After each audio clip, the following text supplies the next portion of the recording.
Welcome back to Small Time Critics. My name is Mohammed Hashi and I'm with TRIZLUCENT.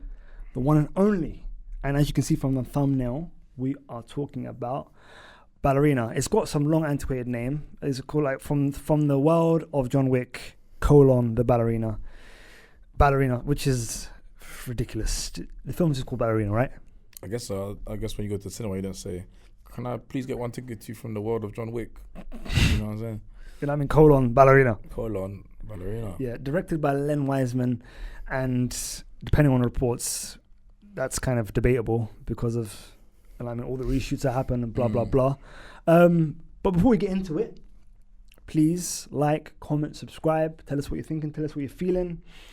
And again, it'll be very interesting to see where this film, ranks with the audience, stuff like that. But you let us know in the comment section below. Let's get into it. All right. For me, I had low expectations for the film. Okay. Very low expectations because of how great the 4 films from John Wick that we've already seen. Now, again, with all the kind of like reports of reshoots and like set pieces that were added to the film, blah, blah, blah, you kind of get a bit worried. Now, this film isn't like better than any John Wick film, but for me, it's a decent, I think better than serviceable action film, which had some great set pieces, which was entertaining at times. I think was made, very, very well. But I would say it kind of leans a lot on the kind of John Wick story and a lot of the kind of framework from previous John Wick movies in regards to having a scene in a club, a shootout in a club, which we've already seen in John Wick, kind of thing, stuff like that. By having a kind of Miami Hotline Bling kind of like bird's eye view kind of sequence, which we had in the previous film. So there was those kind of things. John Wick being in the film was something I was happy with, of course. And the one big positive and one big piece of credit I'll give the film is I believe that John Wick was used the exact right amount for it not to be overbearing and not for it basically his movie. Basically to be his movie. But yeah, man. And again, I'll be very interested to see what kind of general audiences kind of like their kind of like feelings and what they think of the film when it does come out. But yeah, Triz, let us know what you think. I had a good time. I do kind of get what you're saying about it. Kind of felt a bit copy and paste of John Wick previous films, but I guess obviously they're trying to really make the audience feel like this is literally the same universe. It's like, it's a spin-off, but it's the exact same universe, that kind of thing. Same way that Game of Thrones do it with like House of Dragon. They make it feel straight, like it's like you're back there. You know? I thought Ana de Armas, her acting herself, I thought she was really good. If I'm being honest, I couldn't really pick out any flaws or anything like that. I never for once felt like she wasn't a believable candidate to be the ballerina or anything like that, or what she's doing in the film doesn't make sense, as in like, oh, she doesn't have skill, or she's too small. Like there was always a good like bit of context to how she can do things. You know what I'm saying? Like obviously I said it when we walked out of the film, but like that one moment where she's like, fight your way. Do you know what I'm saying? Don't feel like you have to fight in the way like a man or anything like that. That's a great point.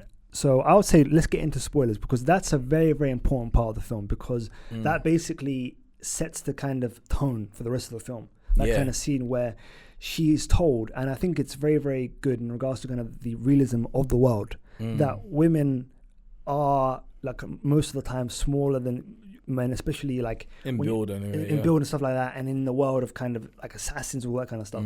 And for a character to tell Eve that you're not the biggest, you're not the strongest, but you have to use every single advantage or every single trait that you can to be able to win a fight, cheat by any means necessary. And I thought that was very, very interesting, very, very cool. Because obviously we watch how many movies, bro, and it's like you just like obviously movies are fantasy, innit? It's you're trying to suspend disbelief, but you can only do it so much.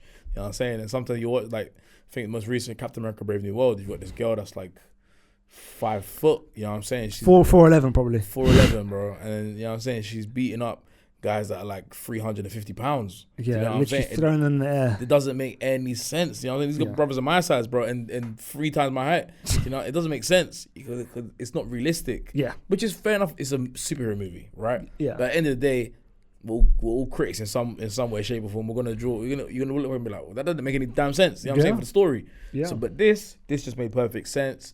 I love the backstory that they gave her, and I love the way she fights. You know what I'm saying? I love the way she fights. It's funny because it's quite the John Wick-esque as well, because obviously the Baba Yaga's strong and he's got the skills and that kind of stuff. But obviously when he's fighting someone that's a bit bigger than him, he's getting roughed up. He gets roughed up. You know what I'm saying? And the biggest kind of like for me scene that showed that this film was like had a story that was gonna propel you for the rest of the movie was the opening kind of fight where when she's finished her training and she's in that nightclub, kind of having to protect. That was like day one, her first day out, her first mission, innit? Her first proper mission, where she's getting thrown around. There was a scene where I was like, damn! Like, she gets kicked across the room. Bro, when she got booted, I was like, yo! Bro, she was along that ice, bro. I was thinking, damn, how you gonna come back from that? You know what I'm saying? And she'd get hit, she would get stabbed, she would get injured, and she'd get up and she'd continue fighting. Bro, it was fire. It was fire because you watch it and it's like, I can believe what you're putting on the screen. Do you know what I'm saying? I don't know, like, there's only, obviously we're going into spoiler sections, right? Yeah. There's only the part when it was at the end, bro. This is when I felt like the movie was just going on for way too long. She gets a flamethrower at some point, bro. Then it becomes, I said it, bro, because Rain of Fire, bro. These two are fighting with flamethrowers, bro. Yeah. How to Train Your Dragon, bro. They just flamethrower against flamethrower. I was like, what am I watching? No, bro? To be fair, like, the scene started off good, but it just went on for too long. It started good. It went on for too long. And it's like obviously, you know how she had a change of outfit. Not, she didn't change her outfit, but she had the fire retardant kind of poncho. Yeah. She's wearing it for ages. Yeah. Which is weird. I felt like I was like, shouldn't you take that off by now? Do you know what I'm saying? Yeah. I was like, it's like when you play like a game and you use something for a mission. All right, cool. You put the jacket on, mission's done. Take it off. Yeah. She's just wearing it, and I was just like, no, take this off. Take this off. What did you think of the Gabriel Burn character? Kind of this kind of a quasi, kind of like mayor, chancellor of a town of former assassins. Yeah. Who are now out of the life, who kind of live and are living like their real lives, kind of thing. Who live a normal life story. Yeah. What do you think of that whole concept and part of the story? Yeah, I mean, it was cool. I mean, it was giving very much Walking Dead. You know what I'm saying? Those kind of vibes along the lines of that. It was. I don't know. I liked his character. I just felt like because of we was rinse and repeating the story. Like, we're already rinse and repeating a story in the fact that this is now Ballerina and it was before that John Wick. Yeah. We're also now rinsing and repeating the story of the fact that the Ballerina's father was taken from her and then she was left to do whatever by herself. Yeah. And then now Norman Reedus, underused character, which very heavily underused character in this film, his daughter's being taken. He's the father being taken away and the daughter's now being, you know what I mean? It was just the same story again. And I don't know, I felt like it was just too close to home from like, I don't know. That was my biggest problem with it. But I didn't mind the character. Yeah. Just didn't like the story that he was telling twice. Yes. So that was my biggest gripe. That's a great point. And to go back to your point in regards to Norman Reedus as Daniel Pine, I thought it was an interesting kind of like introduction to his character, which in the Continental in Prague. Mm-hmm. And for me, like, I wanted to see him way more in the film. Like, he had a great kind of thing with his shotgun. Because you told me in The Walking Dead, he's a crossbow guy. Yeah, he's someone who's synonymous with a weapon. Yeah. And this film, he was synonymous with the shotgun. And I found that very interesting in comparison, because obviously John Wick does use shotguns in the kind of franchise. But to have a character basically just only use the shotgun was pretty cool. But we just needed way more of him. And it was just, we just didn't get any of him. He was just kind of put on the sidelines and then came back at the end of the film. And it was just a waste of a kind of opportunity there. Yeah, big waste of opportunity, because I felt like it would have been like nice to see Ana de Armas' character and Norman Reedus' character kind of really interact. I kept thinking that there's going to be a moment in Prague where, because it's his daughter, right? Yeah. Do you know what I'm saying? Like, it's his daughter. Surely he wants to get up out of bed and go save his child from his dad. Yeah. Which it ended up being. Do you know what I'm saying? Yeah. So I don't know. That was very, very like underutilized. I was a bit disappointed there. John Wick, like you said, great amount of screen time. I didn't think more would have been way too much. Yes. Yeah. And also the fact that when he's fighting with Eve, it's not one of those things where Eve's beating up the Baba Yaga. That would have taken everyone out of the film. If that happened. It was one of those things where it was similar to kind of like the whole kind of contract that Dwayne The Rock Johnson and Vin Diesel have, where it's the same amount of hits and no one wins kind of thing. Whereas this was like no one won, but he didn't lose. But John Wick did not lose, and he had control of the situation the whole time. Kind of thing. And he set terms and said, "You got until midnight. Do your thing." Kind of thing. Which I found was pretty cool. And the fact that he helps her, stuff like that, to be able to fulfill her own kind of quest for redemption. And it goes back to kind of John Wick and his kind of whole thing with like getting closure on obviously the killing of his dog and stuff like that. And so again, that all kind of did work, so to speak.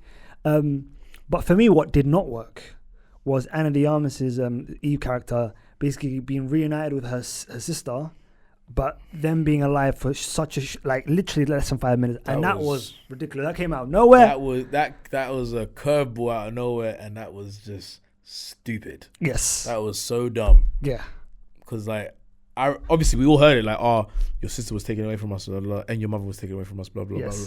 Okay, cool. But that character barely talks. That's the thing. And if the character was a big part of the film, that would have made sense. You know what I'm saying? She wasn't. She's literally just a henchman. For Gabriel Burn's character, the Chancellor. So that didn't really make much sense. And then when she dies, it's like, okay, you get me. Even for Eve's character, you can understand that. She barely spoke to her, and now we are meant, as the audience, are meant to believe that they had such a good connection because she's like in tears. So that was a real kind of like missed opportunity. Missed opportunity. Because I feel like there could have really been something done with that. But I guess, I mean, obviously, and then obviously you said this just before we started, like the Lance Reddick kind of moment. Like I felt like there should have been. I thought there'd be a bit more of him, if I'm being honest. Yes, I thought that, number one. And the fact, obviously, this film was set between John Wick 3 and John Wick 4. So, Lance Reddick is still there, kind of thing. We'd want a lot more from him, kind of thing. That was one thing. Again, Ian McShane, we didn't get a lot of him. But I get that. I get that, considering, obviously, it's meant to be Eve Megara's kind of story. But again, I just felt like there's a couple of missed opportunities. And because of the way the film was plotted, it did feel like it was way longer than it is. Like before this, I was looking so I could kind of tell you like the director Len Wiseman, stuff like that. But then when I see that the film was 90 minutes, it didn't feel like that. It felt like it was 2 and a bit hours kind of thing. So I wish it kind of there was a bit of fat cut in regards to the ending of the film, the third act. Like there's many. Like, it just felt like it was dragging on and on and on. But there was some like. One thing I will say, John Wick action movies, the action is always superb. Yes. And I still think this was great. No, the action was great. Like, there's one great shot of her kind of fighting people in one kind of shot with fire behind her, which was outstanding. You and I. Is that the samurai sword one? Samurai sword. You and I both like, that was a sick scene. That was sick. That was sick. That was a great shot. I think my favorite scene is when she was still in Prague. And she goes to that black British guy's shop. Yes. To go pick up some weapons. Weapons and that whole kind of sequence. That was pretty good. Like, I'm hunting.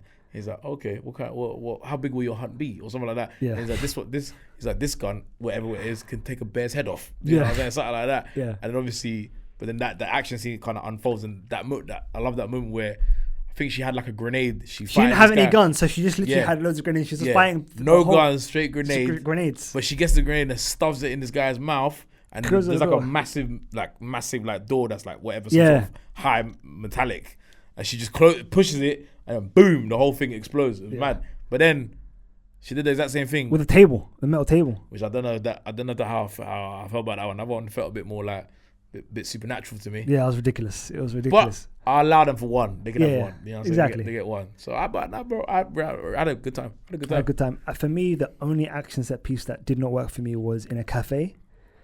Where you didn't like that one when she got coffee, and for me the reason being is because the way it was edited, there was a scene where literally the stunt woman was front and center, and I could easily see that this was not Ana de Armas, and like there was 3 or 4 shots where it's very clear that Ana de Armas was not in the shot at all, kind of thing, and that kind of took me out. I was like, oh my god, this is really bad. Like, this is really poorly edited. Like I can really see that is not Ana de Armas kind of thing. I mean, but other than that, like again, all the action set pieces were good. Did you know that in this is separate, but did you know that in the Thunderbolts, did you ever see Sebastian Stan's stunt double? the wig was very bad. There was one scene like that, and also Florence Pugh. There's one scene in Florence Pugh where like you can clearly see there's a stunt woman in that as well. Fair enough. Fair enough. See if you cooking all the other bad edits. Oh, that was bad. That one was bad because the thing is, the wig is pretty bad because obviously.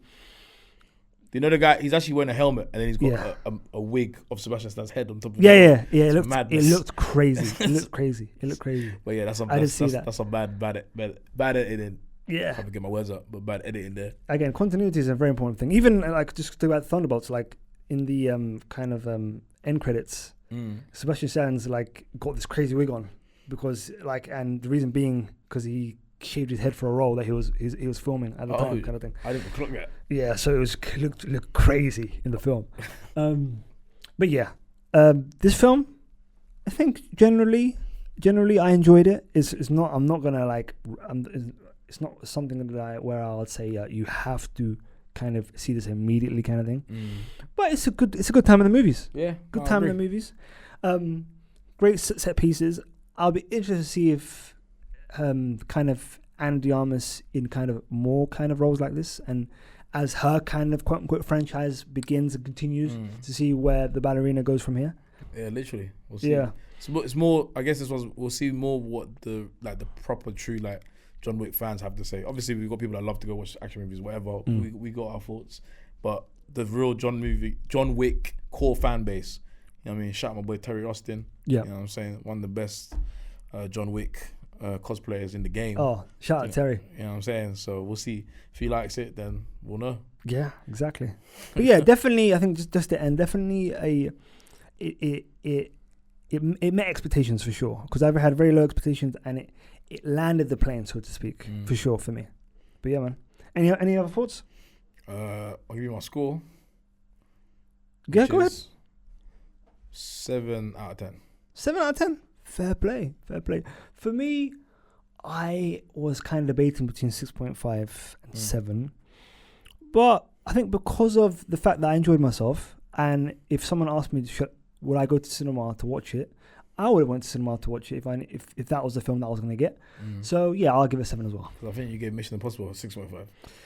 Mission Impossible 6.5 because... And this was better than Mission Impossible. Yeah, I'd say that as well. But I think Mission Impossible has one of the best action set pieces that we've seen in probably the last like 10, 15 years. But yeah. But again... Maybe still boring. But yeah.